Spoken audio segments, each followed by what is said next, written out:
জুলাই গণহত্যাসহ মানবতাবিরোধী অপরাধের মামলায় শেখ হাসিনা ও আসাদুজ্জামান খান কামালের মৃত্যুদণ্ডের রায়ের খবরে খুশি জুলাই আন্দোলনের প্রথম শহীদ আবু সাঈদের বাবা।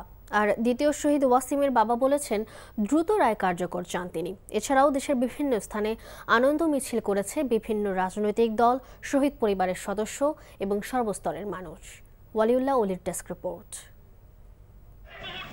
শেখ হাসিনা ও আসাদুজ্জামান খান কামালের মৃত্যুদণ্ড ও সাবেক আইজিপির 5 বছরের কারাদণ্ডের রায়ে সন্তোষ প্রকাশ করেছেন জুলাই আন্দোলনের প্রথম শহীদ আবু সাঈদের বাবা মকবুল হোসেন ও মা মনোয়ারা বেগম। অবিলম্বে ভারত থেকে শেখ হাসিনাকে ফিরিয়ে এনে রায় কার্যকর করার দাবি জানান তারা। আমার ছেলেটা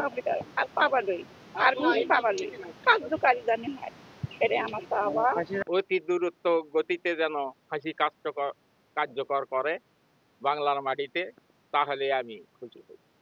শেখ হাসিনার ফাঁসির রায়ে আনন্দিত জুলাই আন্দোলনের দ্বিতীয় শহীদ ওয়াসিমের বাবা শফিউল আলম। রায় দ্রুত কার্যকর চান তিনি। কক্সবাজারের পেকুয়া উপজেলার গ্রামের বাড়িতে রায়ের পর অভিমত ব্যক্ত করেন তিনি। রায় হয়েছে বালা, আমরা আনন্দিত, কিন্তু ওই দিন আনন্দিত হব যেদিন রায়টা কার্যকারী হয়। রায় ঘোষণার পর নাটোর শহরের আলাইপুরে জেলা বিএনপির কার্যালয়ের সামনে থেকে মোটরসাইকেল র্যালি করেছে বিএনপি ও এর সহযোগী সংগঠনের নেতারা। ফরিদপুরের বিভিন্ন স্থানে রাজনৈতিক দল, বৈষম্য বিরোধী ছাত্র আন্দোলনের শিক্ষার্থীরা উল্লাস প্রকাশ করেছেন।